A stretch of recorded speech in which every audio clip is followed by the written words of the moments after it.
정말 영화 같은 상황이 벌어졌습니다. 자, 조직폭력배가 있습니다. 자신들의 이익을 챙기려 했겠죠. 그런데 이분들이 시민단체를 가장하고 시위를 했다는데 어떤 장면인지 채널A 사회부 서환한 기자와 함께 이야기 좀 나눠보겠습니다. 서 기자, 이게 어디서 벌어진 일입니까? 네, 지금 이 영화 모습이 네. 나갈 텐데요. 네. 이 상복 모자에 빨간 띠를 두르고 이렇게 네. 시위를 하는 모습입니다. 아, 예. 네, 보시면서 이게 지금 시위 장면인데 이거를 하고 이 억울함을 호소하고 있는 이 시민단체들의 어떤 목소리를 내는 것 같지만 사실은 전현직 조직폭력배들이 모여서 만든 단체입니다. 49살 이모 씨가 조직폭력배 일당과 평택의 시민단체를 만들었는데 이 지역 이름을 딴 시민단체는 네. 이렇게 영상에 나오는 것처럼 건설 공장 현장을 다니면서 자신의 단체로 가입된 장비업체와 계약을 하라고 협박을 일삼았습니다. 자, 일단 겉으로 보면은 뭐 일반 시위단체랑 다를 게 없습니다. 띠를 둘렀고 구호를 외치겠지요. 근데 1000명이나 모였나 보죠? 네, 그렇습니다. 이들이 이렇게 1000여 명이 모인 이 지역위원회가 결성이 돼서 네. 지난달까지 집회 신고만 모두 39번이나 했습니다. 네. 그러면서 철답, 고공시위 등 공사장 입구에서 장기 농성을 하는 것도 불사를 했는데 이렇게 2년 반 동안 이들이 챙긴 공사 대금만 35억 원에 달했습니다. 그리고 모두 17개 업체가 피해를 봤습니다. 자, 2년 반 동안에 집회를 28번 하면서 여러 가지 요구사항을 요구했고 일부 들어주기도 했나 보네요. 그렇게 챙긴 돈이 35억 원인데, 자, 경찰 얘기 좀 들어보고 도대체 어떻게 얘기했길래 이런 일이 벌어졌는지 더 짚어보겠습니다. 경기 남부경찰서입니다. 들어보겠습니다.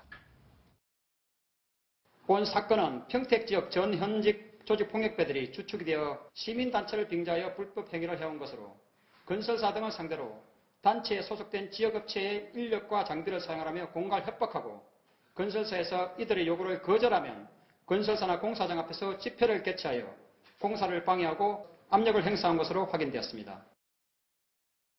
양지열 변호사님, 지금 저런 거 그러니까 어느 대목이 법 위반인지 모르겠네요. 일단 누구도 뭐 조직폭력배 출신들이라고 시민단체 만들지 말란 법은 없잖아요.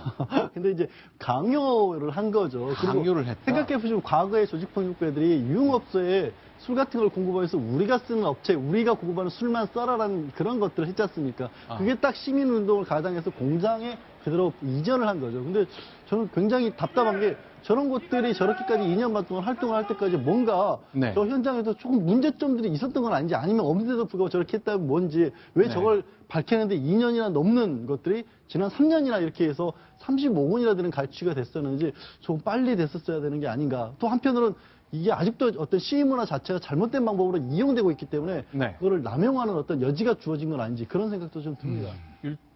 일단 무슨 위원회라면서 시민단체를 결성했는데 이분들이 이 직원들을 불러다가 자기 회원으로 가입시키면서 뭐 회비도 받고 가입비도 받고 그런 거죠. 네, 여러 가지 다양한 돈 버는 방법을 만들어낸 것 같습니다. 네, 그렇습니다. 이들이 회원업체로부터 가입비와 월회비 명목으로 돈을 받았습니다. 이 가입비는 30만 원, 그리고 월회비는 5만 원이었습니다. 그리고 공사를 주면서 그 매출금의 5%를 그 수수료 명목으로 받아 챙겼는데 경찰은 이렇게 이들이 받아 챙긴 돈이 모두 수천만 원에 달할 것으로 보고 있습니다. 자, 그러면요. 어쨌건 우리가 이제 만들었으니까 그 평택에서 공사가 있는 곳에 찾아가가지고 이 공사 일감의 일부를 우리한테 줘라. 안 그러면 가만히 있지 않겠다고 이제 압박을 하고 협박을 한 거잖아요. 자, 2년 반 동안 지속됐습니다. 이렇게 압수수색하고 있습니다만 좀 뒤늦게 밝혀진 감이 좀 없지 않습니다.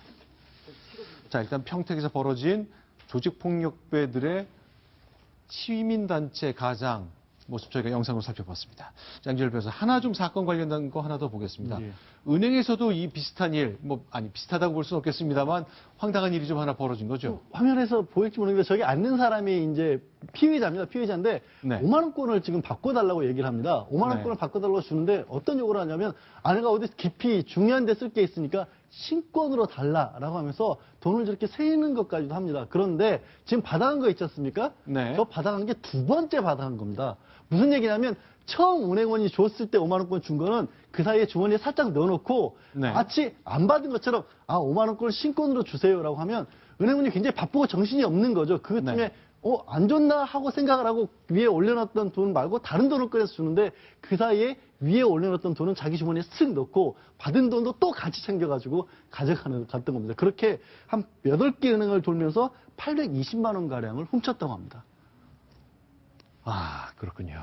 자, 저렇게 이제 돈을 세면서 돈을 환전, 그러니까 돈을 10,000원짜리를 50,000원짜리를 바꾼다. 그 과정에 신권을 달라면서 10,000원짜리를 50,000원짜리 바꿔달라고 하고 바꿔줬는데 네. 그 돈을 말고 이거 신권으로 주세요 하면서 또 세고 있는데 그 먼저 받는 거 주머니 이미 넣어놓고 마치 안 받은 것처럼 또 받았던 겁니다. 근데 눈치 빠른 은행원은 아까 여기 이거 어디 갔지? 가져가신 거 아니에요? 할 거 아니에요? 그러면 이제 내가 돈 받았군요 라면서 그냥 뻔뻔하게 얘기를 하는 거죠.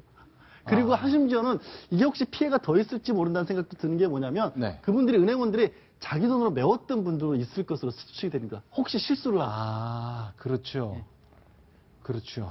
그렇군요. 일단 뭐 800만 원대에 이런 일이 있었습니다만 어쨌건 걸려도 내가 깜빡했다고 하면서 계속 이런 일을 했다. 결국 CCTV 카메라를 통해 덜미가 잡혔습니다.